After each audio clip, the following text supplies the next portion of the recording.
The American doctor's hands were inside her body, and Dr. Keiko Tanaka realized with horror that she was still conscious. Blood pulsed against his fingers in rhythmic waves.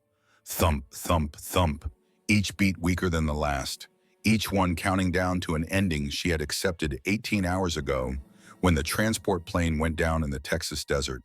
Above her, surgical lights burned white-hot, blurring into halos that merged with the pain radiating from her abdomen. The smell hit her next. Antiseptic, sharp and chemical, so different from the smell of burning metal and her own blood that had filled her nostrils for 3 days while she lay buried in wreckage waiting to die. American voices shouted medical terms she recognized from her training at UC San Francisco 7 years ago. When the world was different, when she believed medicine could transcend borders, when she was young and foolish enough to think an oath meant something more than words on paper. Her vision sharpened for a moment. She saw the American flag hanging on the concrete wall behind the surgical theater. Red, white, and blue. The enemy's colors. The colors of the men who had dropped atomic fire on her homeland, on her family, on everything she had ever loved. Why were they operating on her? Why hadn't they let her die in that Texas dust where enemy soldiers belonged? The pain flared again, white-hot and total, dragging her back under consciousness like an anchor, pulling a ship to the ocean floor. In that descent, memories surfaced. Not the memories she wanted, not the good ones. The memories that haunted her in the dark moments between waking and sleep. 18 hours earlier, August 14th, 1945. 6 o'clock in the morning when the summer sun was already punishing the earth below. The transport plane carrying her from Crystal City internment camp back to California had been old, unreliable, held together by welds and prayers and the desperate hope that the war would end before it killed anyone else. She remembered the moment the engine coughed, a sound like a man drowning. Then silence. Then the screaming of metal tearing itself apart as they dropped from the sky like a stone. The impact came hard and fast and wrong, her body thrown against restraints, her medical kit flying from her hands. The sound of breaking bones, not hers, the pilot's. Then fire. Smoke, the smell of aviation fuel burning. She had crawled through wreckage, her abdomen screaming in protest, feeling the wetness spread across her uniform. Blood. Her blood. Shrapnel lodged somewhere deep inside where her hands could not reach, where only another surgeon's skill could save her. But she was the enemy, and enemies did not deserve saving. For 3 days, she lay in the rubble of the crashed plane 2 miles from anywhere, buried under twisted metal, in the merciless August heat of West Texas. The sun beat down like a punishment, like divine retribution for wearing the uniform of the Imperial Japanese Army, for serving the regime that had brought war to the Pacific, for standing by while atrocities were committed in the name of empire and honor, and all the lies that men tell themselves when they want to justify cruelty. Her hand found the metal medical box even as consciousness slipped away. Waterproof, battered, but intact. Inside it, wrapped in oilcloth, lay a journal. 237 names, 237 Allied prisoners she had treated in secret at Crystal City. Men she had saved when her commanders ordered her to let them die. Men whose families thought they were lost forever. Men whose locations she had documented with meticulous precision so that someone someday might bring them home. If the Americans found this journal, they would know what she had done. They would know she had betrayed her own command to honor her oath. They would know she had risked execution to save enemy soldiers because she believed foolishly that the Hippocratic Oath meant something. That medicine transcended nationality. That her hands were meant to heal, not harm. But if they found the journal, would they believe it? Or would they see only another enemy, trick, another deception from the nation that had attacked Pearl Harbor, that had committed the atrocities at Bataan, that had tortured prisoners of war with casual cruelty she did not know? And in that moment, buried in wreckage with shrapnel tearing her apart from the inside, she thought perhaps it did not matter. Perhaps justice meant dying here in the Texas desert, anonymous and alone, her good deeds buried with her body. That would be fitting, she thought. That would be right. But then the voices came. American voices. Soldiers. Young men speaking English with accents that reminded her of her medical school classmates. Hands reaching into the wreckage. Strong hands, careful hands, lifting debris away. Finding her, seeing her uniform. The Imperial Japanese Army insignia. The Medical Corps designation. She waited for the hands to stop. waited for them to leave her there, waited for the justice she deserved. Instead, they lifted her free, carried her to a jeep, drove her through desert heat toward Fort Bliss Army Hospital while she bled into their seats and wondered what kind of men saved their enemies. The present crashed back into focus. The surgical theater, the American doctor's hands still moving inside her abdomen with careful precision. A woman's voice tight with controlled anger. She's coding. Blood pressure 60/40 and dropping. The kerosene lamps flickered despite the electric lights overhead. A backup system, perhaps. Everything in wartime was backup systems and desperate measures and making do with what remained. Rain hammered against the corrugated tin roof of the converted aircraft hangar with such violence that the sound drowned out Keiko's heartbeat in her own ears. She could barely hear her thoughts, but she heard the voice from somewhere near the doorway. Male, tired, resigned. She won't survive the night. The American surgeon did not look up, did not acknowledge the speaker. His eyes stayed fixed on her face, watching the color drain from her skin like water from a broken vessel. Every instinct must have screamed at him to walk away, Keiko thought. She knew that struggle. She had faced it 100 times at Crystal City, every time she snuck into the prisoner section after dark, every time she dug shrapnel from an American soldier's shoulder, every time she gave her own food rations to men who wore the uniform of her enemy. But his hands remained pressed against her abdomen, feeling the pulse of her failing life beneath his palms. He was perhaps 38, 40 years old, sandy hair going gray at the temples, lines around his eyes that spoke of too many surgeries, too many young men dying on tables just like this one. He wore the insignia of an army captain. His name tag read Hayes, Dr. Daniel Hayes. She tried to remember if she had heard that name before, tried to place it in the fog of her memory, but the pain made thinking impossible. His jaw clenched so hard she could see the muscles jumping beneath his skin. Then he spoke, and his words sounded like they came from someone else, someone who still believed in oaths and honor and the idea that mercy meant something. Then we have until morning, prep, or get me 4 units of O negative, all the gauze we have left, and someone find me an anesthesiologist who hasn't been drinking. He paused. The silence stretched. Then he added, his voice hardening into steel. I'm not letting her die to my watch. The silence that followed was broken only by the rain and the distant rumble of artillery from the training ranges. Or perhaps it was thunder. In Texas in August, the two sounds were often indistinguishable. The nurse stared at him like he had lost his mind. Somewhere in the doorway, a corpsman took a step back, and in the darkness outside, a soldier laughed, bitter, disbelieving. The sound of a man watching his commander make a decision that would cost them all something precious. Keiko closed her eyes. She wanted to tell him to stop, wanted to tell him to save his supplies for American boys who deserved them, wanted to tell him that she understood hatred, that she carried it herself, that mercy was a luxury neither of them could afford in a world that had just dropped atomic bombs on cities full of civilians. But the anesthesia pulled her under before she could form the words, before she could release him from the burden of saving her life. The last thing she heard was the sound of surgical instruments being laid out on steel trays, the click and scrape of metal on metal, the sound of preparation, the sound of a man choosing to honor his oath even when everything argued against it. Then darkness took her, and in that darkness, she dreamed. She dreamed of San Francisco, 1938, a different world, a world where war was still something that happened to other people in distant countries. She had been 24 years old, the only woman in a medical school class of 47 men, the only Japanese student in a program that prided itself on diversity while practicing exclusion in 1,000 subtle ways. Her anatomy professor, Dr. William Harrison, had called her to his office after the first examination. She remembered standing in front of his desk, hands folded, waiting for the criticism she knew was coming, waiting for him to tell her that perhaps medicine was not the right path for a woman, for a foreigner, for someone who would never truly belong in American hospitals. Instead, he had smiled, a genuine smile that reached his eyes. Miss Tanaka, he had said, you scored the highest in the class, 96%. Exceptional work. She had not known what to say. Thank you seemed inadequate. Dr. Harrison had leaned back in his chair, regarding her with an expression she could not quite read. Then he spoke words that would echo through her life like a bell tolling across water.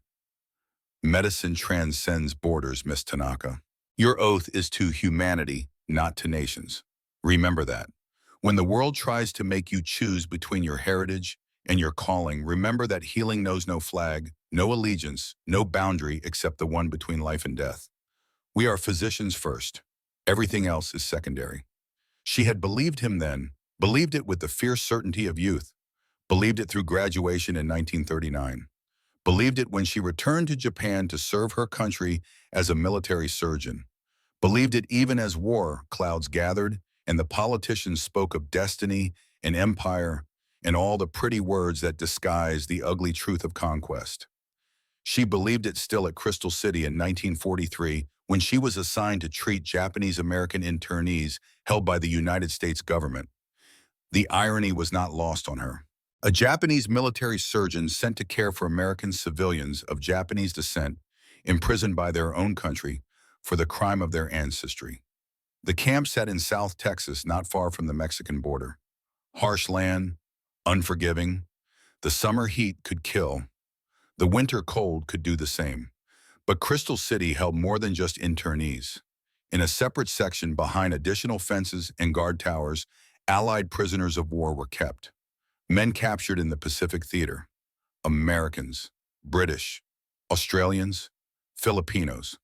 All of them held in conditions that violated the Geneva Convention they were supposedly protected by. The camp commander, a man whose name she had tried to forget but never could, had made his position clear on her first day. You treat our people. You do not treat theirs. They are enemy combatants. They receive minimal care, just enough to keep them alive for labor details. Nothing more. She had nodded. Agreed. What else could she do? But that night, unable to sleep in the suffocating heat of her quarters, she heard the sounds from the prisoner section. Moaning, crying, the sound of men dying slowly from infected wounds because no one would waste medicine on enemies. She remembered standing at the fence separating the sections, looking across at the dark barracks where Allied prisoners lay suffering. Remembered the weight of her medical kit in her hands. Remembered thinking about Dr. Harrison's words. Medicine transcends borders. The first time she crossed that line, she thought she would be caught immediately. Thought the guards would shoot her. Thought she would die for the crime of showing mercy to enemies. Instead, she found a young Marine from Virginia, 22 years old. Gunshot wound to the left shoulder, 3 weeks old, infected beyond recognition. The tissue had gone black with gangrene. Without intervention, he would lose the arm, probably lose his life. His name was John Mitchell. She operated on him by candlelight in a storage shed using instruments she had smuggled from the medical building, using techniques she had learned at UC San Francisco under professors who taught her that all patients deserve the same quality of care, regardless of who they were or where they came from. John Mitchell had been delirious with fever and infection. But as she worked digging out the bullet fragments, debriding the dead tissue, cleaning the wound with precious antiseptic, he had opened his eyes, met her gaze, seen her Japanese features, her military uniform. Why, he whispered, "Why help me?" Because she had answered in broken English, because Hippocratic oath. Same for all. She saved his life that night. Then she saved another. And another. 237 in total over 2 years. Operating in secret, hiding from guards. Giving her own food rations to help men heal faster. Documenting everything in a leather journal she kept hidden in her medical kit. Names, service numbers, injuries, treatments, transfer locations. She documented because she knew that many of these men were listed as missing in action. Their families thought them dead. But if someone found this record, if someone who cared about bringing men home found this list, they could use it. They could reunite families. They could bring a closure to mothers and wives and children who waited in agony for news that never came. It was a fool's hope, a desperate gamble. But it was all she could offer. The gamble almost killed her. The guards caught her eventually. Not in the act, but close enough. They found antiseptic missing. Found surgical instruments that should have been in the medical building hidden in her quarters. The camp commander had her beaten, publicly, in front of both the internees and the prisoners. A warning to anyone else who might think about showing mercy to enemies. Then he transferred her, sent her back to California for reassignment. Punishment disguised as standard rotation. She would have been sent to Japan to the front lines to field hospitals where surgeons died alongside soldiers. But the war was ending. Everyone knew it, even if no one said it out loud. The atomic bombs had fallen. Hiroshima on August 6th, Nagasaki on August 9th. Her family had lived in Hiroshima, past tense, had lived. The telegram came 3 days after Nagasaki. Brief, clinical, every word a knife. Tanaka family, Hiroshima, deceased, all members, atomic blast, August 6th. Her father, her mother, her 2 younger brothers, everyone she had loved, everyone who mattered, gone, vaporized in an instant by a weapon that made conventional warfare look merciful by comparison. She had not cried when she read the telegram, had not screamed or raged or broken down. She had simply folded the paper carefully, placed it in her medical kit next to the journal of names, and continued her duties. What else was there to do? Grief was a luxury she could not afford. Not while men were still dying. Not while her hands could still save lives. The transport plane was supposed to take her to San Francisco. From there, she would have been repatriated to Japan, to a country that no longer existed as she had known it, to cities reduced to ash, to a culture shattered by total defeat.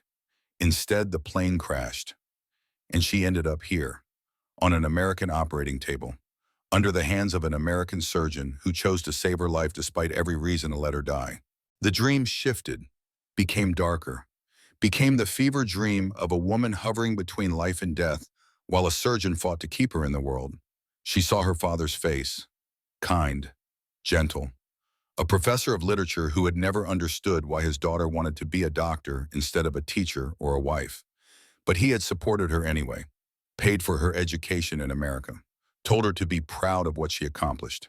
She saw her mother, small, fierce, the kind of woman who could run a household with military precision while maintaining the grace and elegance expected of her station. She had taught Keiko tea ceremony, calligraphy, all the traditional arts that were supposed to define a proper Japanese woman. But she had also taught her daughter to be strong, to stand up for what she believed, to never let anyone tell her she was less than equal. She saw her brothers, twins, 16 years old when the bomb fell. Still children, really. Still believing the propaganda about honor and sacrifice in the divine destiny of the empire. They had wanted to be soldiers, had romanticized war the way boys always do when they have never seen what bullets do to human bodies. Now they would never grow old enough to learn that lesson, would never experience disillusionment, would never come home from war carrying scars both visible and invisible. They were simply gone, as though they had never existed.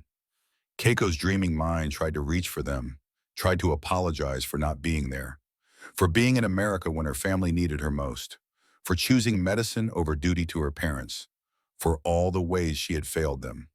But they were beyond her reach now, beyond anyone's reach. And all she could do was continue. Continue healing, continue fighting for the idea that life mattered more than nationality, that mercy transcended politics, that her oath meant something even in a world gone mad with hatred. The dream faded. Consciousness returned in fragments. Pain, beeping monitors, voices speaking in controlled urgency. She tried to open her eyes. Failed. Tried again. Succeeded partially. Blurred shapes resolved into people. The American surgeon, the angry nurse, a young soldier who looked barely old enough to shave. Others she could not identify.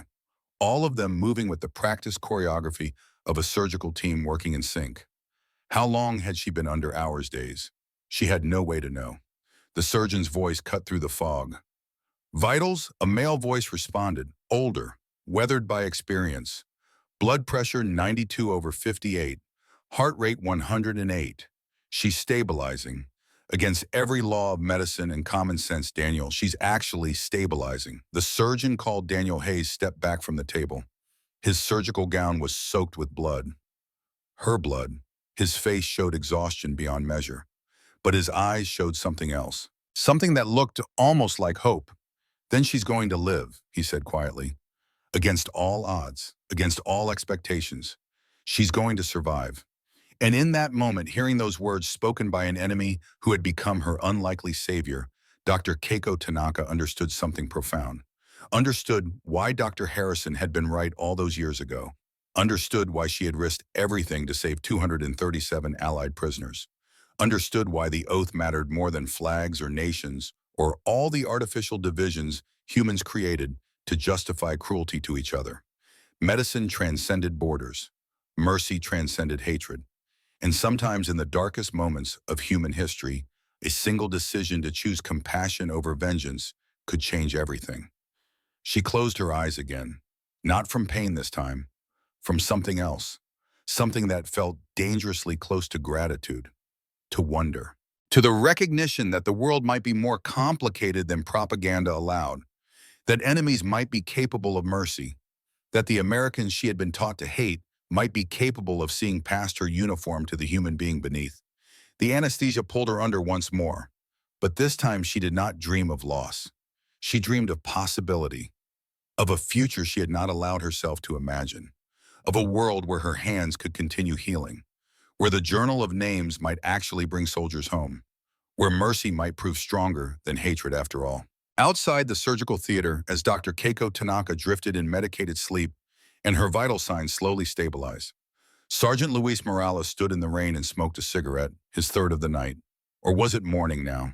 He had lost track of time somewhere around hour 5 of the surgery, around the moment when he realized that Captain Hayes was actually going to save the Japanese woman's life, was actually going to use up precious resources on an enemy combatant while American soldiers waited for treatment in the main ward.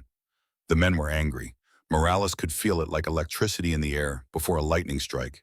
They whispered in the barracks, muttered in the mess hall, questioned Hayes's judgment, questioned his loyalty, questioned whether a man who would save an enemy could be trusted to lead them. Morales understood their anger, shared it even. His cousin had died at Guadalcanal, shot by Japanese soldiers while trying to surrender. His body never recovered. His mother still kept a photograph of him on the mantle, still set a place for him at family dinners, still refused to accept that her son was gone forever. How could Morales explain to her that the Army doctor at Fort Bliss had spent 9 hours saving a Japanese surgeon's life? How could he make her understand that Hayes had used plasma and instruments and supplies that could have saved American boys? He could not. There was no explanation that would make sense, no justification that would satisfy the grief and rage that came from losing someone you loved to an enemy's bullet. But Morales had been in the surgical theater when they brought in the Japanese woman's medical kit, had been there when Major Frank Cooper from intelligence opened the metal box and found the journal, had watched Cooper's face change as he read the entries, had seen the names, the American names, the British names, the Australian names, all of them prisoners, all of them treated by the woman on the operating table. John Mitchell, Norfolk, Virginia; Thomas O'Brien, Boston, Massachusetts; Robert Chen's aunt, Chen Wei-ling, Shanghai, China. 237 names. 237 soldiers who might still be alive because a Japanese surgeon had risked her life to save theirs. Morales took another drag on his cigarette, watched the rain fall, thought about his cousin, about how his mother would give anything to know where her son was buried, to have some kind of closure, some kind of answer. If this Japanese woman's journal could give that gift to other mothers, other wives, other children waiting for news, then maybe Hayes was right. Maybe she deserved to live. Maybe mercy was not weakness after all. Maybe it was the only thing that separated them from the monsters they were fighting. Maybe. The rain continued to fall. Morning would come soon, and with it questions, accusations, demands for explanation. But for now, in the quiet hours before dawn, a Japanese surgeon slept under American guard in an American hospital, her life saved by an American doctor who chose to honor his oath over his hatred. And somewhere in the darkness, the ripples of that choice began to spread outward like waves on still water, touching lives in ways that no one could yet imagine. 237 names in a journal, 9 hours of surgery, one decision to choose mercy, and somewhere in that equation something larger than any individual, larger than war, larger than nationality, humanity, raw and imperfect, incapable of both terrible cruelty and unexpected grace. The war would end in hours. The emperor would announce Japan's surrender. The killing would stop. But the consequences of the choices made in wartime would echo for generations. For better or worse, this night at Fort Bliss Army Hospital would become part of that echo. Part of the story of what humans could be when they chose compassion over hatred, when they chose to see the person behind the uniform, when they chose to honor the oaths that bound them to something greater than nations or flags, or all the temporary divisions that war created. Morales finished his cigarette, dropped it in the mud, crushed it under his boot. Then he turned and walked back into the hospital, ready to face whatever consequences came from the night's events. Ready to stand with Hayes even if the rest of the camp turned against them. Ready to defend the decision to save an enemy's life because sometimes the right choice was also the hardest one. And sometimes mercy required more courage than hatred ever could. Inside, Dr. Keiko Tanaka continued to heal, continued to breathe, continued to live. And with each breath, the impossible became real. The enemy became human, and the world tilted just slightly toward grace. Keiko woke to whiteness. Pure, clean, impossible whiteness that could not exist in the world she remembered. Not in the wreckage of a crashed plane. Not in the dust of a Texas desert. Not in the fever dreams of a dying woman who had made peace with her ending. The ceiling above her was concrete, painted white, unmarked, except for a single crack running from corner to corner like a river on a map. She traced its path with her eyes, this small geography of imperfection in an otherwise sterile world, and tried to remember where she was. Tried to assemble the fragments of memory into something coherent. Pain arrived first, sharp and immediate in her abdomen, radiating outward in waves that made breathing difficult. But it was clean pain, surgical pain, the kind that came from healing, not dying. Her hands moved instinctively to the source, found thick bandages wrapped around her torso, felt the tightness of sutures beneath layers of gauze. Someone had operated on her. Someone had saved her life. The second sensation was sound, a steady beeping that matched her heartbeat. Monitors, medical equipment, the ambient hum of a hospital ward, and beneath it all, voices speaking English in the corridor outside her room. American voices, relaxed, casual, the kind of conversation that came from people who believed the danger had passed. Memory returned in a rush. The crash, the wreckage, American soldiers pulling her from twisted metal, the surgical theater, Dr. Daniel Hayes's hands inside her body fighting to stop the bleeding, fighting to save a life that by all rights he should have let slip away into darkness. Terror flooded through her system like ice water in her veins. She was alive, in an American hospital, under American guard, a Japanese military surgeon who had served at an internment camp, who had access to Allied prisoners, who could be tried for war crimes, who could be executed for wearing the uniform of the enemy. Keiko tried to sit up. Her abdomen screamed in protest. She gasped, the sound escaping before she could stop it, and fell back against the thin pillow. Sweat broke out across her forehead. Her vision blurred. The white ceiling became a white fog that threatened to pull her under again. A door opened. Footsteps approached. She turned her head, the movement sending fresh spikes of pain through her midsection, and found herself looking at the man who had saved her life. Dr. Hayes appeared older in daylight than he had looked under surgical lamps. The lines around his eyes were deeper, the gray in his hair more pronounced. He carried himself with the careful posture of someone who had been standing for too many hours, whose back ached from hunching over operating tables, whose hands cramped from holding instruments in positions that human anatomy was not designed to maintain. But his eyes were kind, tired but kind. He moved to her bedside with the practiced efficiency of a physician checking on a patient. No wasted motion, no unnecessary flourish, just competent care delivered with the matter-of-fact professionalism that came from years of practice. Easy, he said. His voice was softer than she remembered. Less steel, more compassion. You've been through major surgery. 9 hours. You're going to survive, but you need to stay still. Those sutures won't hold if you try to move too soon. Keiko stared at him, tried to find words in English. Her mind felt sluggish, wrapped in cotton, still fighting through the aftermath of anesthesia and trauma, and 3 days of dehydration in the desert heat. Why she finally managed. The single syllable came out as a croak. Her throat was raw from the breathing tube they must have used during surgery. Hayes pulled a chair closer to the bed, sat down with a slight wince that suggested his own body was protesting the long night. He regarded her for a long moment before answering. And in that moment, Keiko saw something in his face that terrified her more than anger would have. She saw understanding, recognition, the look of one physician seeing another and acknowledging the burden they both carried. "Because you're a surgeon," Hayes said quietly, "like me, and because we found your journal." The world stopped. Keiko's breath caught in her chest, the metal box, the journal. 237 names written in her careful handwriting. Evidence of every law she had broken, every order she had disobeyed, every risk she had taken to save enemy lives. They knew. Her face must have shown her terror because Hayes raised a hand in a placating gesture. "You're not in trouble," he said.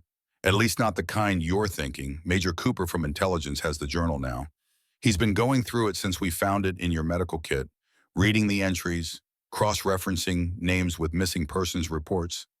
Hayes paused. Something shifted in his expression, something that looked like respect. "You saved a lot of American lives, Dr. Tanaka. 237 documented cases, Allied prisoners that you treated in secret at Crystal City. Men who were supposed to die from neglect or infection or simple cruelty. You risked your life to honor your oath. That counts for something." Keiko closed her eyes, felt tears sliding down her temples into her hair. She had not cried when her family died. Had not cried when the guards beat her at Crystal City.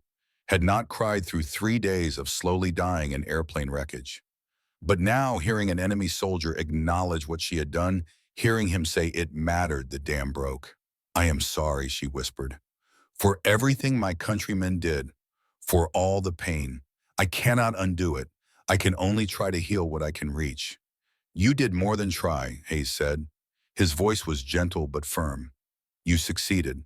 And now we're going to make sure your work wasn't in vain." In a windowless office, 3 buildings away from the isolation ward where Keiko recovered, Major Frank Cooper spread the journal pages across a metal desk and tried to comprehend what he was reading. 22 years in Army intelligence had taught him to approach everything with skepticism, to question sources, to verify information, to assume deception until proven otherwise. But this journal was different. The level of detail was extraordinary.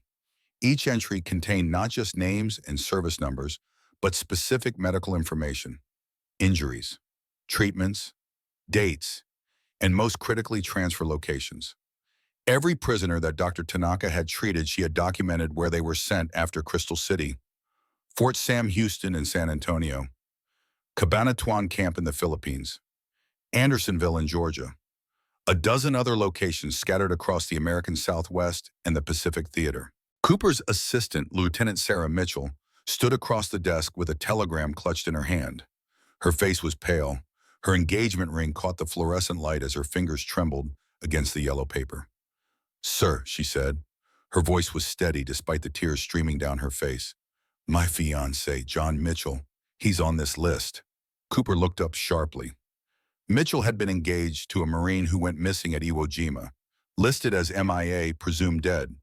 The service had sent condolence letters. His personal effects had been returned to his family. Everyone assumed he was gone. "Show me," Cooper said. Sarah crossed to the desk, placed the telegram beside the journal, pointed to an entry dated July 15th, 1944. "John Mitchell, Norfolk, Virginia, gunshot wound left shoulder, treatment, shrapnel removal infection debridement. Transferred to Fort Sam Houston, San Antonio, Texas. Condition stable." Cooper picked up the telegram. "Read it once. Read it again." The words did not change. "John Mitchell, Sergeant USMC, alive. Fort Sam Houston Hospital, San Antonio. Requesting immediate contact with fiancée Sarah Mitchell, Lieutenant U.S. Army Nurse Corps. Alive. After 2 years of believing him dead. After mourning. After accepting that she would never see him again. After learning to live with the hollow ache of loss that came from loving someone who went to war and never came home. He was alive. And he was alive because a Japanese surgeon had documented his transfer location in a secret journal that she kept at the risk of her own execution. Sarah's legs gave out. Cooper caught her elbow, guided her to a chair. She sat heavily, the telegram still clutched in her hand, her entire body shaking with the force of emotions too large to contain. "She saved him," Sarah whispered. "That woman, that enemy, She saved John and she documented where he went, and now I know. After all this time, I know. Cooper returned to the journal, started counting entries, started calculating the magnitude of what Dr. Tanaka had done. 237 prisoners documented. How many of them were still listed as missing? How many families were waiting for news that this journal could provide? He reached for the phone, started making calls. Red Cross, Missing Persons Bureau, theater commands across the Pacific. Every entry in this journal was a thread that could be pulled, a connection that could be traced, a possibility that someone's son or husband or father might still be alive. The ripples were just beginning. Keiko woke again to find a young man standing at the foot of her bed. He could not have been more than 19 with the kind of face that had probably looked 12 until very recently. Sandy hair cut military short, freckles across his nose, a Texas accent thick as honey when he spoke. "Ma'am," he said nervously, "Doc says you can eat now. I brought you breakfast." He held a tray like it contained something precious and fragile, set it carefully on the bedside table, stepped back with the uncertain posture of someone who did not know if his offering would be accepted or rejected. Keiko pushed herself into a sitting position. The movement hurt, but less than before. Her body was healing, knitting itself back together with the resilience that had allowed her to survive 3 days in wreckage and 9 hours on an operating table. She looked at the tray and stopped breathing. Bacon, 6 strips, perfectly cooked, crispy at the edges, but still tender in the center. The fat glistening, the smell rich and smoky and utterly overwhelming after months of eating rice and fish scraps at Crystal City. Beside it, scrambled eggs, fluffy and golden, real eggs not powdered folded over themselves in soft waves. Toast with butter melting into the bread, turning it glossy. Orange juice in a glass that caught the morning light. And a small green bottle with familiar script. Coca-Cola. The young man saw her staring, shifted his weight from foot to foot. "It's what we eat," he said. "Texas breakfast. My mama makes it every Sunday after church. I thought you might be hungry after surgery and all." Keiko could not speak, could not find words adequate to the moment. This boy, this American soldier, who should hate her, who had every right to refuse her even basic sustenance, had brought her a meal from his own culture, had shared something precious, had offered kindness where he could have offered cruelty. Her hand reached for the bacon before her mind fully engaged, picked up a strip, felt the texture, crispy exterior, the give of meat beneath. She raised it to her lips. The first bite exploded across her senses like a revelation. Salt, smoke, fat rendered to the perfect balance between liquid and solid, richness that coated her tongue. Flavor so intense after months of bland rations that it felt almost painful. She chewed slowly, savoring every molecule, feeling tears streaming down her face again. The young man panicked. "Ma'am, did I do something wrong? Is it bad I can get you something else I can—" Keiko shook her head, swallowed, found her voice. "No, you did something kind. After everything you give me kindness." She took another bite, let the bacon crunch between her teeth, let the flavor fill her mouth, let herself experience this small miracle of generosity from an enemy who chose to be human instead. The soldier relaxed slightly, managed a small smile. "Name's Billy Carter, ma'am. Private. From a ranch outside Abilene. My folks raise cattle, so I know good bacon when I taste it." He paused, looked uncomfortable again. "Dr. Hayes told us what you did at Crystal City, how you saved all those prisoners. My daddy always says you judge a person by what they do when nobody's watching. When it costs them something, I reckon you paid a price for being decent." Keiko finished the bacon, moved to the eggs, soft and rich and perfect. Then the toast. The butter had soaked in, making each bite an exercise in simple pleasure. Finally, she picked up the Coca-Cola, twisted the cap, heard the hiss of carbonation escaping, raised the bottle to her lips. The first swallow was cold fire, sweet and sharp and fizzing on her tongue. The bubbles tickled her throat. The sugar hit her system like electricity after months without. She had drunk Coca-Cola in San Francisco during medical school, had loved it then, but this bottle in this moment tasted like more than sugar water and carbonation. It tasted like acceptance. In Japan, she said softly, we heard propaganda. Americans are cruel, they said. Americans are devils. They will torture you. They will show no mercy. She took another sip of Coca-Cola. Let the sweetness linger. But you give me bacon and eggs and this and mercy. The propaganda was lies. Billy Carter's expression shifted, something proud and sad at the same time. Well, ma'am, reckon every side tells lies in wartime. Makes it easier to kill people if you think they're devils instead of just folks who happen to be on the other team. He collected the empty tray, paused at the door. You rest up now. Doc says you're healing good, but you got a ways to go yet. He left. The door clicked shut, and Keiko sat alone in the white room with the taste of bacon and Coca-Cola still lingering on her tongue, feeling the world she thought she understood shifting beneath her like sand. The door opened again an hour later, this time a different visitor. Robert Chen entered slowly, his face a mask of controlled emotion. He stood at the foot of the bed without speaking, just looking at her with eyes that held depths of pain she recognized because she carried the same burden. Finally, he spoke. His voice was tight, each word carefully chosen.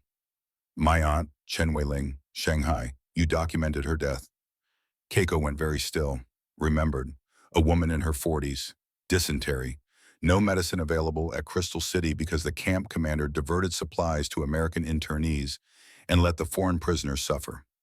Keiko had tried everything, clean water, rehydration, basic nursing care. But without proper medicine, dysentery killed, slowly and horribly.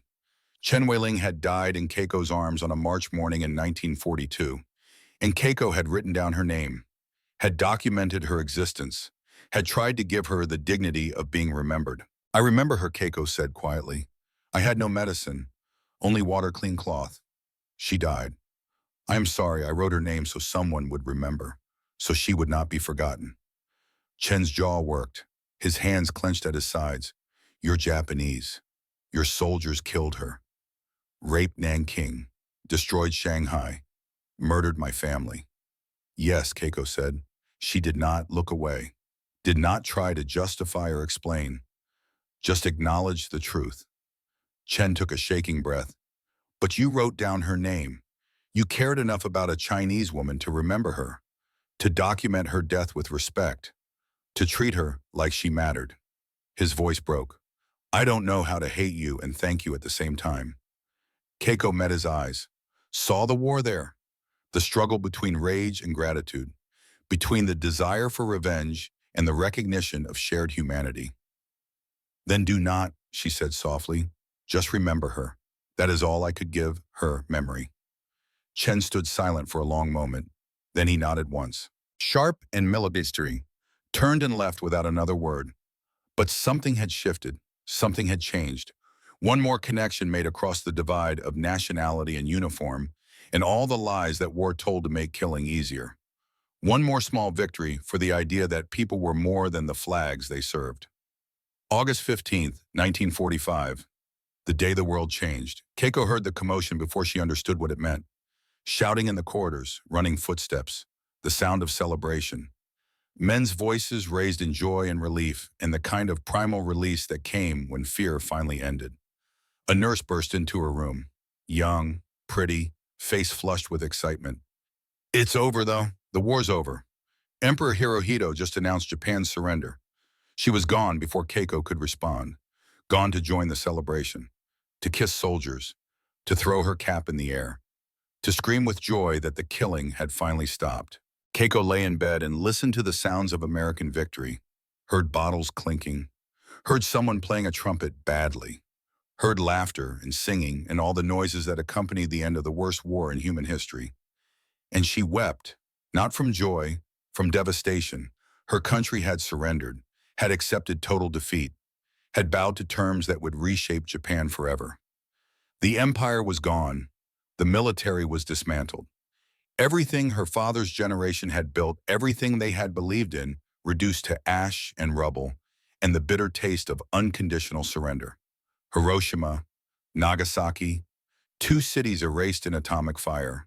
Her family among the hundreds of thousands dead. Her home destroyed, her culture shattered. She had no country to return to, no family waiting, No place in the world that wanted her. Dr. Hahe found her curled on her side, sobbing silently into the thin pillow. He entered without knocking, stood by the bed, said nothing. Just pulled the chair close and sat down. He did not offer platitudes, did not tell her it would be okay, did not try to minimize her grief with hollow words about necessary sacrifice or justified violence. He just stayed. Sometimes she would realize, later, presence was the only medicine that mattered. Sometimes the greatest gift one human could give another was simply to witness their pain without trying to fix it or explain it away. Hayes sat with her for an hour while she cried for everything she had lost, for her family, for her country, for the world that had existed before atomic bombs taught humanity what total war truly meant. When the tears finally stopped, when her body had exhausted itself and left her hollow and empty, Hayes spoke. "The tribunal convenes next week," he said quietly. "You'll be questioned about your service at Crystal City, about the prisoners you treated, about the journal." Keiko closed her eyes, waited for the rest. Waited for him to tell her she would be tried for war crimes, executed for serving the enemy, punished for wearing the wrong uniform in the wrong war. But Hayes continued in that same quiet voice. "I'm testifying on your behalf. So is Lieutenant Mitchell. So is Corpsman Chen. So are 47 liberated prisoners who were found using coordinates from your journal. Men who are alive because you documented where they were transferred. Families who are reunited because you cared enough to keep records." He paused. "You won't be convicted, Keiko. You'll be recognized as what you are. A physician who honored her oath even when it meant risking everything. A humanitarian who chose mercy over obedience. A surgeon who saved lives regardless of nationality." Keiko opened her eyes, looked at him through the blur of tears. "Why do you do this? Why fight for enemy?" Hayes smiled, tired but genuine. "Because you're not the enemy anymore. The war's over. Now you're just a doctor who saved lives. Same as me. And doctors look out for each other." He stood, moved toward the door, paused with his hand on the handle. "Rest up. The tribunal will want you strong enough to testify. And after that, we'll figure out what comes next." He left, and Keiko lay in the white room processing the impossible idea that she might survive not just the surgery, but the war itself. That mercy might prove stronger than hatred. That the oath she had honored at such cost might actually mean something in a world that had just learned what atomic weapons could do to cities full of civilians. Outside, the celebration continued. America had won. Japan had lost. But in the spaces between victory and defeat, in the gray areas where propaganda gave way to truth, something else was happening. Something quieter, but perhaps more important.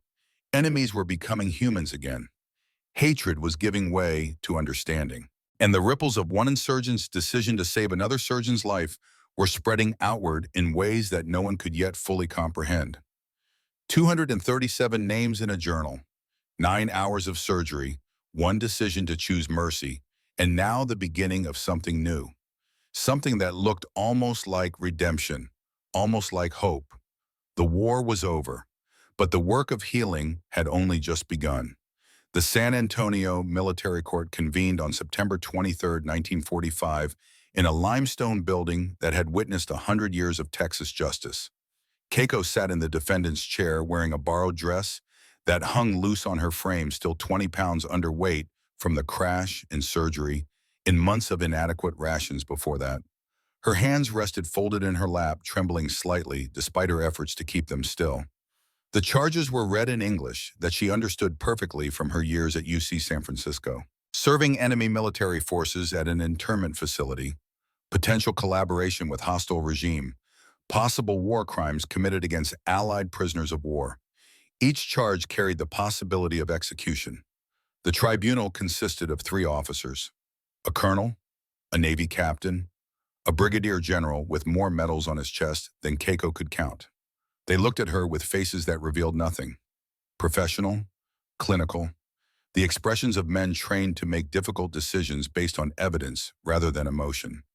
The prosecution presented first, documented her service record, her assignment to Crystal City, her access to Allied prisoners. They built a case that suggested complicity in the camp's conditions. That implied she had been part of the machinery that kept enemy soldiers in substandard circumstances that violated Geneva Convention protections. Keiko listened without defending herself. What could she say? The charges were technically accurate. She had served at Crystal City. She had worn the uniform of Imperial Japan. She had been present while Allied prisoners suffered. That she had also saved 237 of them in secret was a detail that would come later. The defense called its first witness. Dr. Daniel Hayes took the stand in full uniform, his captain's bars gleaming under the courtroom lights. He spoke for 3 hours, detailed the surgery, explained the journal, read entry after entry into the record, names and dates and medical procedures performed in secret at great personal risk. He described finding Keiko in the wreckage, the shrapnel against her aorta, the impossible complexity of the surgery, the moment he decided to save her life, despite every reason to let her die. And then he said something that made Keiko's breath catch. Dr. Tanaka is the finest surgeon I have ever encountered. Her documentation is meticulous. Her technique is flawless. Her commitment to the Hippocratic Oath transcends nationality. She saved American lives when her own commanders ordered her to let them die. She risked execution to honor the same oath that I took when I became a physician. If that is a war crime, then we have defined the term incorrectly. The second witness was Lieutenant Sarah Mitchell. She approached the stand with her engagement ring visible on her left hand. New, shining, a symbol of the future that had been returned to her. Sarah's voice was steady as she testified. Described learning that her fiancé was alive. Explained how Dr. Tanaka's journal had documented John Mitchell's transfer to Fort Sam Houston, how that single entry had reunited them after 2 years of believing he was dead. She looked directly at the tribunal members. My fiancé is alive because Dr. Tanaka refused to let hatred guide her hands. Our children will exist because she chose to honor her oath. 47 families have been reunited because she kept records that she could have been executed for maintaining. If you convict her, you are convicting the woman who gave me back my future. Corpsman Robert Chen testified about his aunt, about finding her name in the journal, about the dignity of knowing what had happened to her, about the impossible conflict of hating and thanking the same person. But mostly he said quietly, I learned that the enemy is only the enemy until someone chooses to see them differently. Tanaka saw my aunt as a person who deserved respect even in death. That mattered more than nationality or uniform or any of the divisions that war creates. The 47 liberated prisoners testified in groups. Men who had been found at Fort Sam Houston, at Cabanatuan, at camps across the Southwestern Pacific. Men whose families had believed them lost forever. They spoke of the Japanese surgeon who operated by candlelight, who gave her own food rations, who risked everything to save lives that her commanders had deemed worthless. John Mitchell took the stand last. His left shoulder still showed scarring from the gunshot wound that should have killed him, would have killed him without intervention. Dr. Tanaka dug shrapnel from my shoulder in a storage shed at Crystal City, he said. She hid from guards. She used instruments she had smuggled from the medical building. She gave me her dinner rations for 3 weeks while I healed. She argued with the camp commander to get me transferred to safety instead of the labor camps where men died within weeks. He paused, his voice broke. Without her, I am dead. My fiancée never knows what happened to me. Our children are never born. She is not a war criminal. She is a hero who wore the wrong uniform. The tribunal deliberated for 4 hours. Keiko sat in a holding room with Dr. Hayes beside her, waiting for the verdict that would determine whether she lived or died, whether mercy would be recognized or punished, whether her oath had meant anything at all. Hayes did not try to reassure her with false optimism, just sat quietly present in the way that had become familiar during her recovery, offering the gift of companionship in the face of uncertainty. When they were called back, Keiko walked to the defendant's chair on legs that barely supported her weight, stood while the brigadier general read the verdict. Not guilty on all charges. The words took a moment to penetrate, to become real. Not guilty. The general continued speaking. His voice was formal, but something else lurked beneath the official tone, something that sounded almost like respect. Dr. Keiko Tanaka is hereby recognized as a humanitarian who served with distinction under impossible circumstances. Her documentation of Allied prisoners resulted in the liberation of 153 men and the reunification of 47 families. Her actions exemplify the highest standards of medical ethics and human decency. He paused. Dr. Tanaka is granted asylum in the United States. She will be permitted to remain in this country and practice medicine under civilian license. The tribunal recommends that she be considered for recognition by the International Red Cross for her humanitarian service. Keiko's legs gave out. Hayes caught her, held her upright while the courtroom erupted in applause, while Sarah Mitchell wept, while Robert Chen nodded slowly from the back row, while John Mitchell stood and saluted the woman who had saved his life. Not guilty, recognized as a humanitarian, granted asylum. The impossible had become real. Mercy had been rewarded. Her oath had mattered after all. 3 days later, Billy Carter appeared at her hospital room door with that same nervous energy he had carried when bringing breakfast months earlier. But this time he held not a tray, but an invitation. "Ma'am," he said, "before you head to California, you gotta experience real Texas hospitality. My daddy's having a barbecue tonight. Whole ranch is coming. He says any friend of mine is welcome, and I told him about what you did, about the journal and the prisoners and all of it." Billy shifted his weight. "He wants to meet you proper, wants to thank you himself. His brother was at Bataan, died in the camps. But knowing there were decent folks like you trying to help, well, it matters to him." Keiko sat in the chair by the window, strong enough now to move without assistance, but still careful of the healing incision across her abdomen. She had been preparing to leave Fort Bliss, to travel to San Francisco, where she would attempt to rebuild a life from the ashes of everything she had lost. But this invitation felt important, felt like something that required witnessing. "I would be honored," she said. The Carter Ranch sat 30 miles outside Fort Bliss, accessible only by dirt roads that cut through mesquite and sagebrush in the kind of vast emptiness that defined West Texas.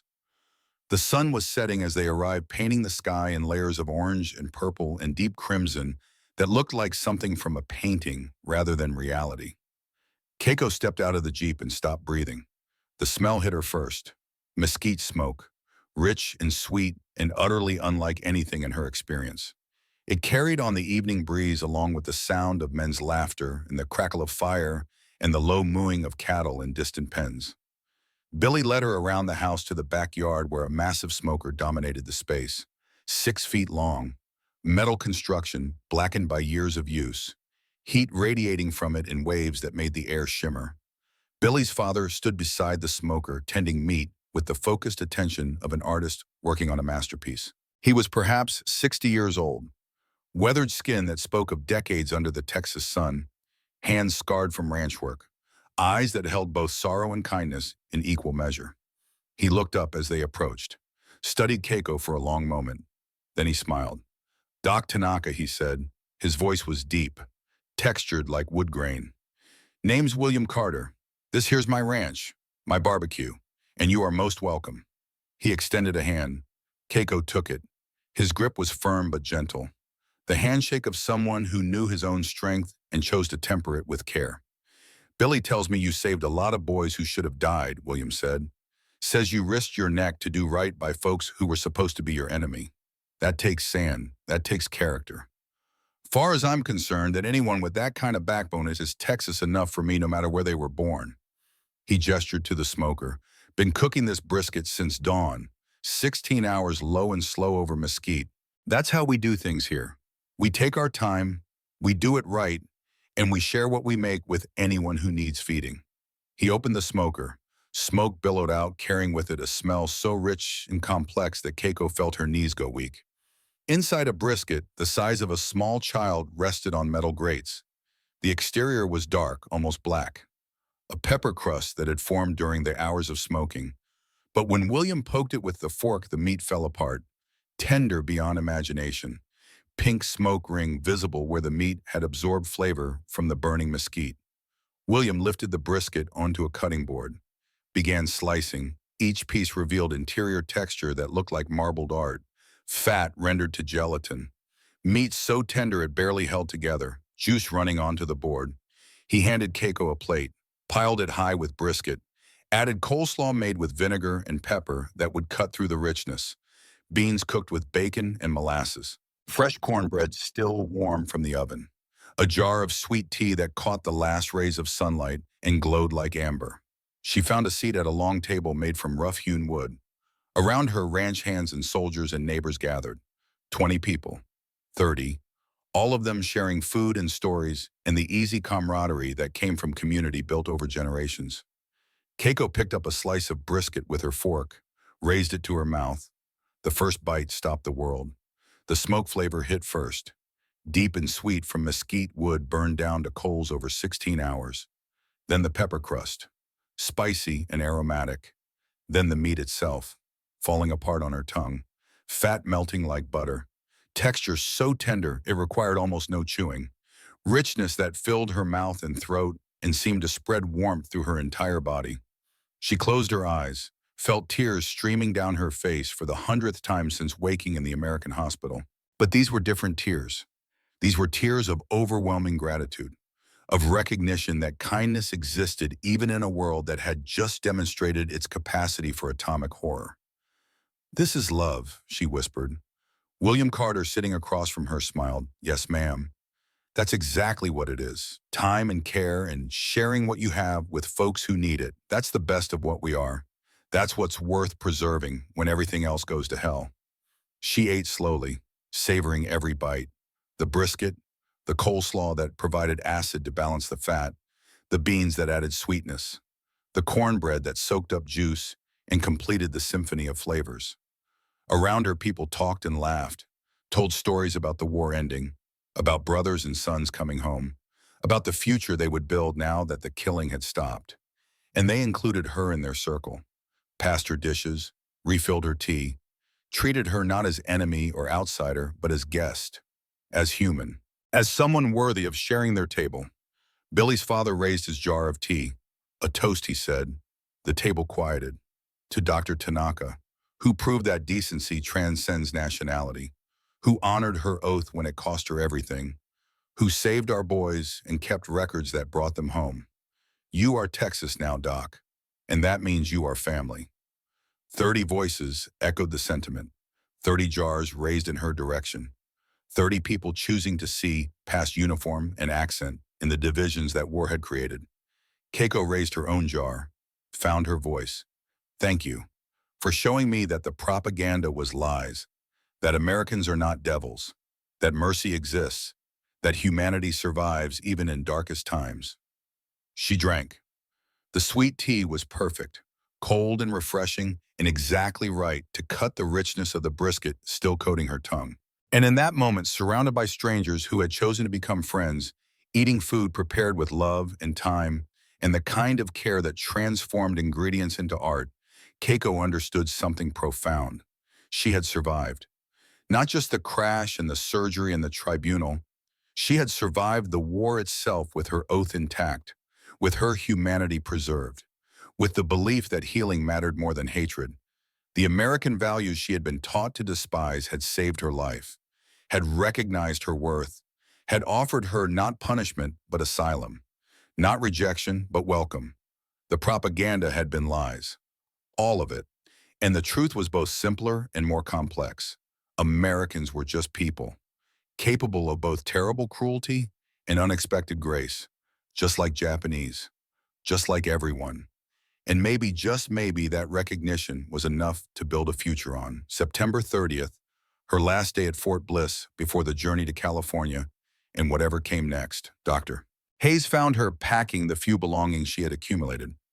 Medical texts he had lent her, a nurse's uniform Sarah had given her to replace the tattered one she had arrived in. The journal returned to her after the tribunal, its pages worn from being studied by intelligence officers who had used it to reunite families and liberate prisoners. Hayes carried something wrapped in cloth, set it carefully on her bed. "Before you go," he said, "I want you to have something." Keiko unwrapped the cloth. Inside lay the surgical instruments that had saved her life. Scalpels, forceps, retractors, each one carefully cleaned and maintained. Each one carrying the memory of 9 hours in an operating theater where an enemy became a patient and a patient became a person. "I cannot accept," she whispered. "Yes, you can," Hayes said firmly. "You are a surgeon. These instruments are meant to save lives. That is what you do. That is who you are. Take them to California. Use them to rebuild. Use them to teach. Use them to prove that medicine transcends borders. Keiko's hands trembled as she touched the instruments, felt the weight of them, the responsibility they represented. Then I will honor them, she said. I will honor you by saving as many lives as I can, by teaching the next generation that our oath is to humanity, not to flags or nations or any of the divisions that humans create. She reached into her own bag, pulled out something small and delicate, an origami crane folded from surgical gauze with meticulous precision, each crease perfect, each angle exact. A small work of art created during her recovery. In Japan, she said the crane symbolizes hope, healing. 1,000 cranes can grant a wish. I cannot fold 1,000, but I give you this one. To remember that your mercy saved more than just me. It saved everyone in the journal, everyone who comes home because you kept me alive.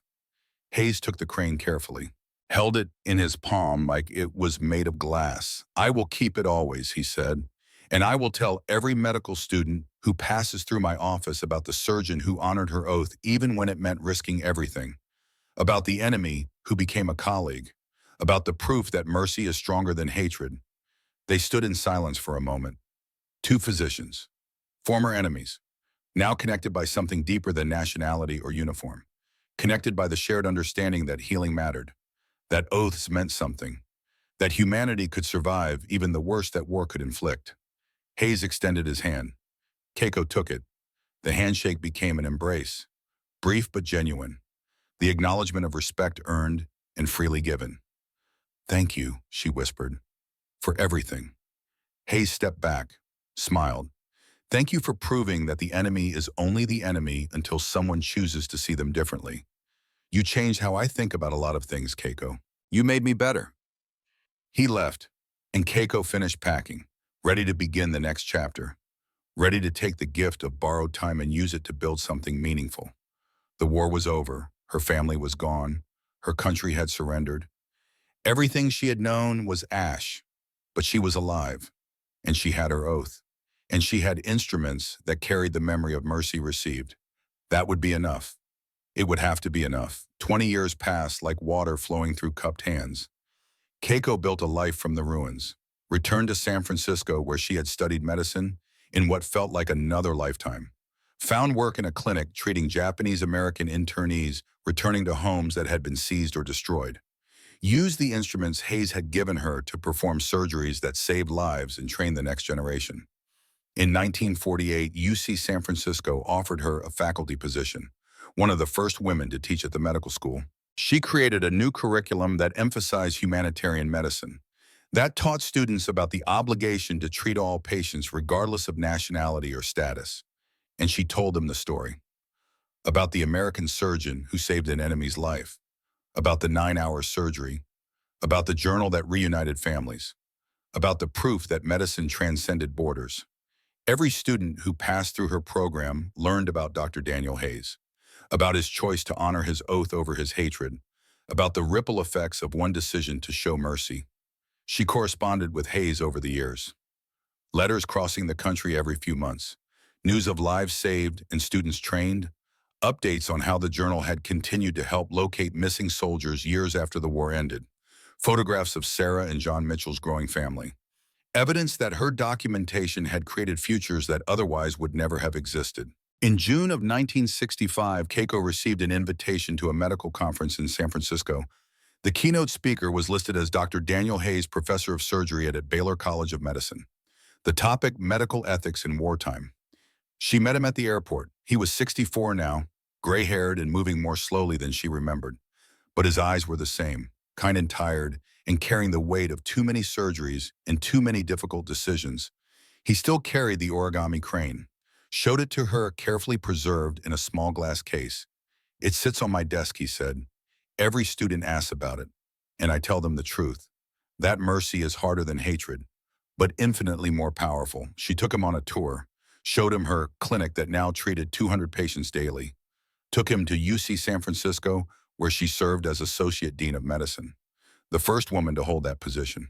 Walked him through the memorial garden where 237 names were carved in stone, Allied prisoners she had treated, a reminder that even enemies deserve dignity.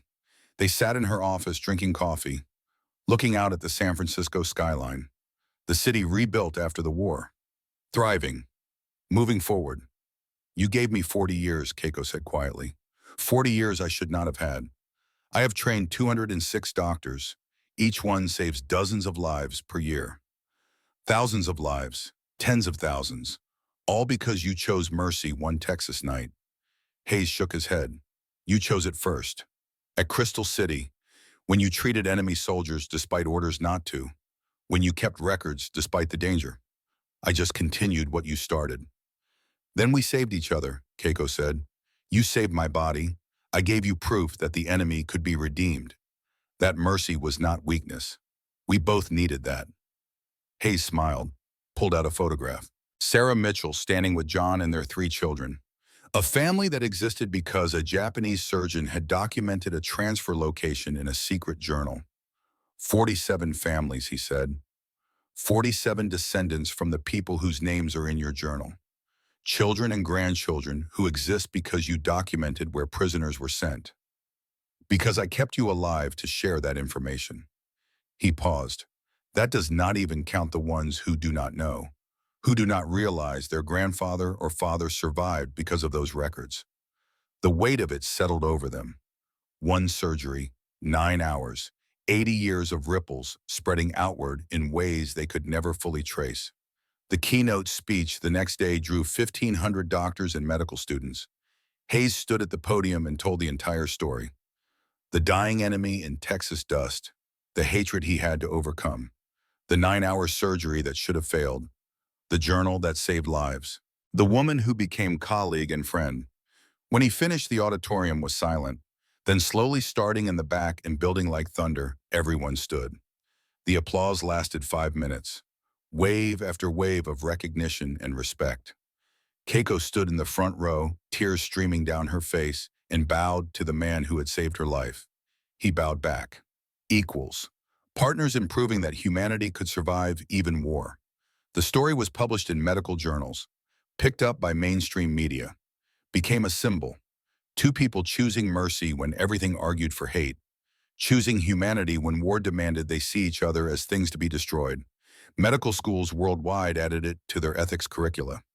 The Hayes-Tanaka case study, examining the moral complexity of treating enemy combatants, the responsibility of physicians to transcend nationality, the ripple effects of single decisions, and the ripples continued, spreading, growing, touching lives in ways that neither of them would live to see fully realized.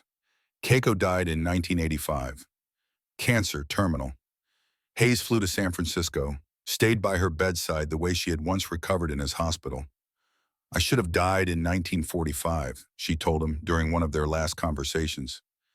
Everything since has been borrowed time, gift time, and I spent it well, saving lives, teaching, because of you, because of us, Hayes corrected gently. She smiled. Yes, together, enemy and enemy, choosing to see each other as human. That was the real surgery, cutting away hatred, suturing up humanity. Hayes delivered the eulogy to thousands, showed them the origami crane 40 years old and fragile, told them about the woman who proved that redemption was possible, that mercy multiplied, that one choice could echo across generations. He died 7 years later in 1992 at age 71. The origami crane was buried with him, placed carefully in his hands. His will established the Hayes-Tanaka Medical Exchange, sponsoring doctors to study between the United States and Japan, continuing the bridge they had built. Sarah Mitchell lived to 95, dying in 2020, surrounded by 47 descendants. Children, grandchildren, great-grandchildren, and 1 great-great-grandchild. A family tree that existed because a Japanese surgeon had documented a wounded prisoner's location and because an American surgeon had kept that Japanese doctor alive. At her funeral, the oldest granddaughter read from the journal. John Mitchell, Norfolk, Virginia, gunshot wound left shoulder, treated successfully, transferred to Fort Sam Houston, San Antonio, condition stable. Then she looked at the 47 descendants assembled. These words written by an enemy doctor in secret gave us all life. She risked execution to write them. Der Hayes risked everything to save her. They chose mercy when hate was easier, And because of those choices, we are all here. Today, the story is taught in medical schools across the world. The journal sits in the Smithsonian preserved behind glass. Hayes's surgical instruments, the ones he gave Keiko, are displayed in the UC San Francisco Medical Museum. In both San Antonio and San Francisco monuments stand, two hands clasped, American and Japanese, surgeon and surgeon, enemy and friend. The inscription reads simply, "She won't survive the night," but she did, because mercy is stronger than hate. 1945. Forever. Medical students still visit, still read the plaques describing the 9-hour surgery, the journal of names, the 40 years of borrowed time spent saving lives. And they learn the lesson that Hayes and Keiko proved, that our humanity is not destroyed by war, it is tested. And in how we respond to that test in the choices we make, when everything argues against compassion, we define not just ourselves but the world we leave behind.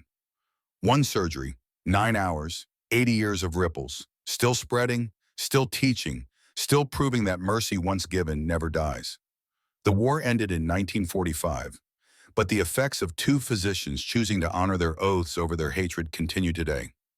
In the doctors they trained, in the lives those doctors saved, in the families that exist because one American surgeon saw past a uniform to the human being beneath, because one Japanese surgeon refused to let hatred guide her hands. 237 names in a journal, 206 doctors trained, tens of thousands of lives saved, hundreds of thousands touched, all because two people on opposite sides of the worst war in human history chose to see each other as human rather than enemy. That is the legacy. That is the lesson. That is the proof that mercy is not weakness. It is the strongest force we have, and it never dies.